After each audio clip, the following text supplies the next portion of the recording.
I love the film, Anthony. I thought it was fantastic, by the way. I got my wife was, I watched it with my wife last night and she was laughing at me because when Mrs. Harris first sees the dress, I just started crying. So, Ah, that's wonderful. yeah. So Well, I have you know, perhaps a cruel pleasure in making grown men cry with this movie. So, well, it happened a few times on this occasion. I mean, it's because it is a really, I mean, it's a very charming, uncynical film that really promotes the kind of strength in human kindness. And there's lots of reasons for filmmakers to want to tell stories. On this occasion, was it just nice and important for you to bring a story of this manner sort of into the world? you know, it takes a while to work out why you end up devoting years of your life to a particular story. And I think in this case, and in every case, really, there have to be many reasons for it. It can't just be down to one thing. Ultimately, I think I was extremely drawn to this utterly charming character who is an underdog and you can't help rooting for. You want her to succeed because she's very, very touching. But I think she's also a very modern woman because she is extremely authentic. And, you know, you notice in modern parlance, this word authenticity is becoming increasingly important. And what Mrs. Harris does is that by being her true self, she helps other people to become their true selves as well. She unmasks everyone around her. And I think that's a very, very powerful quality. Somebody earlier this summer in the reviews described her as this year's greatest superhero. And that's her superhero power, is to help people to become themselves. And are you a sort of strong believer in the notion of what goes around comes around? 100%. I think this is a story about karma. And I think people need to understand how important and powerful it is that their behavior has a huge impact on how their own lives will pan out. So if you are kind and considerate and thoughtful of others, chances are you will experience the same thing back. I mean, it's also, I mean, the film in many ways is also about following your dreams and actually doing something about it rather than just kind of living a life of what if. Did that rub off on you at all as a person during the making of this movie? And does that help the kind of creative process? Because filmmaking can be hard and quite arduous at times, but did that spirit of Mrs. Harris kind of infect the whole production? Was it quite contagious? It's a bit of a chicken and egg question, because I don't think you can be a filmmaker if you don't already have that belief in the impossible and belief in pursuing your dreams. And it's something that I've pretty much had all my life. So it was, in fact, one of the things that drew me to the story. But I love the fact that it infects other people, that the idea of pursuing your dreams has been very inspiring to people who've seen the film. I was going to ask Tommy, because sometimes when sort of films are set in other countries, they can accidentally fall into stereotype a little. You see it when American films come to England and we're all drinking tea and sort of talking Cockney accents. But how important was it for you on this project to look at Paris through the eyes of a tourist in quite an idealistic postcard version of Paris, and yet still offer an authentic depiction of kind of Parisian culture? One of the reasons I wanted to make this film specifically is because my father moved to Paris when I was 7 years old, and my stepmother is French. So I have a lifelong relationship with France and Paris in particular. And I was very keen to avoid the picture postcard, chocolate boxy version of Paris that I often see British filmmakers make. So I insisted on casting only French actors in the French roles. I created a strike, which wasn't part of the original book, but which you experience every time you go to France. And I think, of course, casting the quintessentially French Isabelle Huppert as the director of Dior, you know that there will be no cliches anywhere in sight because that's not the kind of actress that she is. But ultimately, I wanted, once again, authenticity was my byword for the whole film, not just because the character of Ada is so authentic, but because I think it helps ground the film in reality.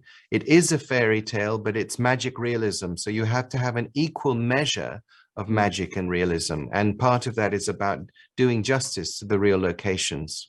Did it always feel like you were making one movie, or when you were shooting the kind of the London set scenes and the Paris set scenes, did it almost feel like you in one part making a kind of an English movie and the other part making a French movie? Did it always feel like a kind of a cocktail of the two? The movie takes you on a journey from London to Paris, as the title suggests, and therefore we had to create two very different worlds, and we did that in an extremely deliberate way by choosing a color palette for London that was very different to Paris, as well as making London altogether poorer, slightly more shabby, slightly more miserable as post-war London was. And Paris, for the historic reasons everyone knows, managed to preserve its architecture and was a more glamorous place. And Christian Dior himself, his ethos was about luxury and excess, everything that was missing from Britain at that time. So the dresses had enormous amounts of fabric, which were considered obscene. I mean, some of the models were pelted at in the street because it was considered just absolutely obscene after the war to see such luxury. But of course, that's the pleasure of the film, that you go from something a bit drab to something very glamorous and beautiful. You're talking about the dresses. Were they kind of replicas designed and created by your own production department, or were they lent to you from Dior themselves? In fact, it was three different things. We had some loans from Dior and the archive, which are the ones that are shown earlier in the show, by and large. We recreated exactly certain dresses from across his 10-year output, but focusing in particular on 1957, which is the year the film is set, because it's the 10th anniversary collection. So I wanted in a way to be an homage to those 10 years. And Jenny Bevan also had three story dresses. So the dress that she first sees, Ravissante, and then the dress that she thinks she wants, Venus, and the dress that she ultimately wants, Temptation. And those three dresses, she was able to be a little bit more creatively free in terms of what she did, but still inspired by original Dior designs. Oh, she's wonderful, Jenny, as well. Must have been great to work with her on this. It was indeed a great honor. And I was wondering about working with Dior, because rather it's obviously important that that their license is given to use their name and product, but it sounds like they were quite collaborative on this event. How important was it and what was it like sort of working alongside Dior to sort of help bring this story to life in the way that you have? I went to Christian Dior right at the very beginning when I first got the rights to the book, because I knew that their partnership would be instrumental.